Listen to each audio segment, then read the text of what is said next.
Yo, what is up, everybody? Welcome to a brand new video here on the channel. Hope you guys are all having an amazing day today. Now, this is going to be a little bit of a special video. It's been quite a while since I've ever edited, and I'm going to be editing. So I'm hopeful that this will help you guys out in flying Hauhezen, as well as going over the runes, going over the rider setup, which riders are better. So pretty much this is like an ultimate Hauhezen guide. Okay, I'll put the timestamps right now in the video, so if you already know the runes and rider, you can skip to whichever setup you want to watch, and let me know if this helped you guys out. I'm praying that you guys learn how to fly Hauhezen, because I am loving this dragon. He is virtually unstoppable if flown properly. Now keep in mind, I am not the best flyer of him yet. I know the general idea of how to fly him, and the execution is alright most of the time. Sometimes I fail, but it'll get better, and I don't have mythic gear yet. So, just keep that in mind. But overall, very, very solid dragon, and not even that difficult to fly, surprisingly. Primarily because it's not like Hauhezen where you have a very, it's not like Hauhezen where you have a very limited amount of time to blink, right? Because the blue spell that you actually can blink with is blue, right? It's not white. Hauhezen, you have a little bit more leeway with that. You also have some time before you have to rewind, which you'll see. But yeah, awesome, awesome dragon. So let's start with rider and what kind of runes you want to go with this guy. Now, main thing is that you want a mixture of rage, ammo, and attack. He doesn't really need a lot of HP. In fact, if you fly him right, he shouldn't really get hit much at all. You will end up getting hit some, but it shouldn't be to the point where you're about to die. Because he has several ways to blink, and you'll see that in the videos following this. So yeah, this is my current setup. I'm very happy with it. I'm currently debating switching out the mythic ammo for Neptus's rune of attack, which will give him plus 8.5% dragon attack, which is awesome. However, I really like that ammo, and the ammo is crucial, especially whenever there is not a blue mage on an island, and you'll see why in just a second. So, current runes, prioritize rage and attack primarily. If you have ammo, that works too. I would go with straight attack glyphs. If you get a lot of the hunters throughout the seasons, go with their attack glyphs.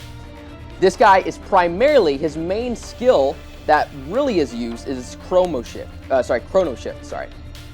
And this allows you to take out several towers, and this is key. You have to be able to take out towers when you're in chrono shift, or you will die. Unfortunately, with the rage costs of stasis, you cannot cover everything, right? You cannot actually sand all the towers. You have to be able to kill some towers yourself. So that is the primary setup for runes. Now, as far as riders go, I'd say the best rider for him is going to be Surish. Surish has the highest attack on any rider for hunters, as well as you get this plus 10% rage gen. Now, one of my friends, Mythic Dreamer, he has Hugo for the HP, and that's definitely a solid setup as well. Hugo has the most HP out of any other dragon rider. However, for me personally, in the way I fly him, I feel that attack is necessary, so I'm going with Surish. Your other options that are, just as good, really, Kazane, let's see, Anja, Sophia, anything with a lot of pure attack or hunter attack is going to be good. Also, the orange brother, I don't remember, Kratos, I think actually may have been his actual name, is just as good a rider as well. It has plenty of hunter attack. So yeah, those are the rune / rider, and on to now the actual gameplay and how to fly him. And we're going to be starting out with how to go at bases with blue mages. Hope you guys enjoy.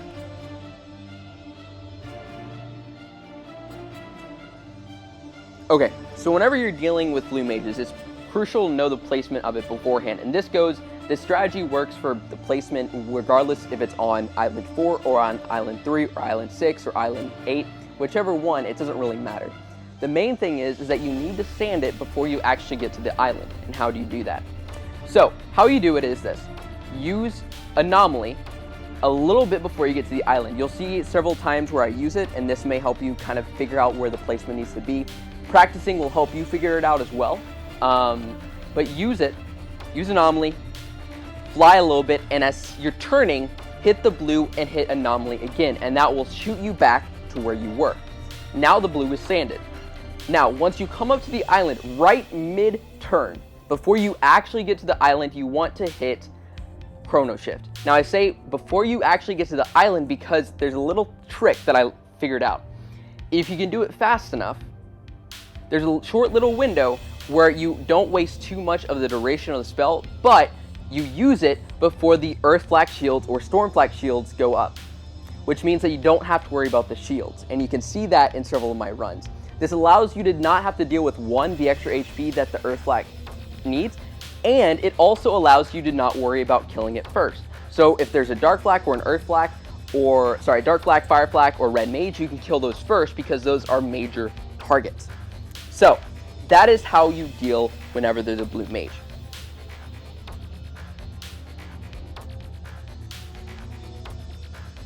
Now these days, because we've had several dragons like Namaka, Gig, Gnarlith, Naja, that have been very difficult to fly against double red bases, we have a lot of bases that are double red. So what happens when you don't have a blue mage to sand? Well, what this does is this allows us to do something really nice. And basically what you want to do is, instead of shooting forward and sanding the blue and rewinding like you do whenever there's a blue mage on an island, use that round of Anomaly to use the blue spell, Chrono Shift, again, a little bit before you get to the island so no Earth Flak comes up, and kill at minimum 2 towers. Typically what I like to do is I'll kill the left towers, because you can spam them down using a single hit. You kind of aim right in the middle of the towers, and with a single thing of ammo, you can take out 2 towers with 1 beam. Once you do that, you want to rewind, using Anomaly, rewind, and by the time you get to the island again, you should have Chrono Shift back. And if you have enough rage on your Rider and runes, this will allow you to basically take out an entire island before anything actually can even see you're there, okay? So you'll have no Earth Flak shields, you'll have no mages hitting you, and what's really cool, if you can time it right, you can not time it right, but place it right, you can sand, or using stasis, you can hit the 3 back towers, you can hit the perch and the 2 back towers with a single stasis. So if you're able to kill the front 3 towers using 2 sets of Chrono Shift, you can sand the back towers and use Anomaly and regain rage while all 3 of those are frozen. Now, if there's a red mage or any sort of, I guess, yeah, there would only be a red mage because we're talking about if there's no blues. There's a red mage in the back, and if you try and spam it down and a red mage shot, super shot comes at you, use Anomaly to blink it, okay? So yeah, that is how to deal with no blue mages.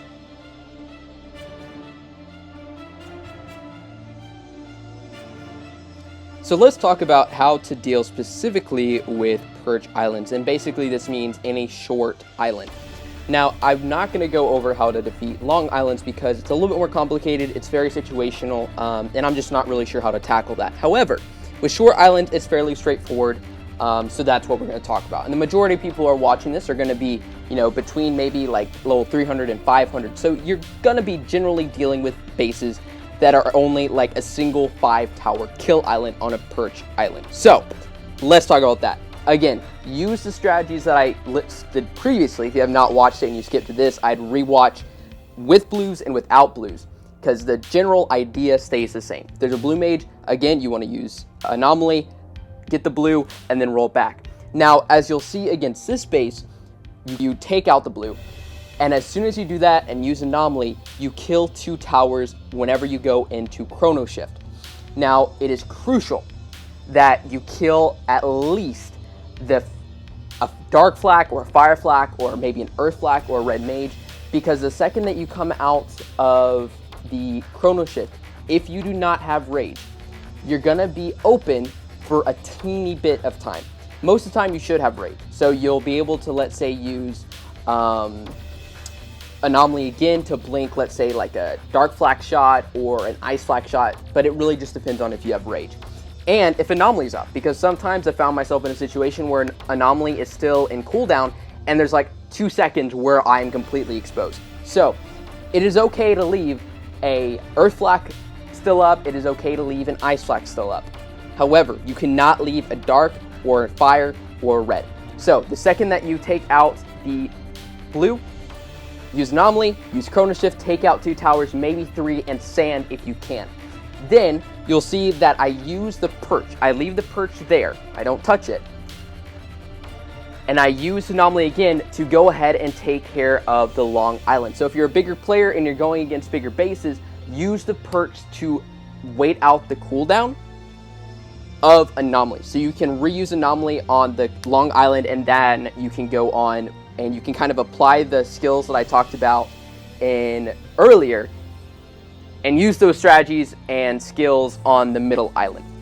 But just remember, you want to make sure that you sand the blue. If there's a blue, if there's not a blue, don't worry about it. And yeah, that's pretty much it. Again, really simple dragon, pretty much. You know, it's not like crazy complicated. So yeah, let me know if this helped you guys out. I really do hope it does. And I will see you guys in the next video. Peace out, y'all.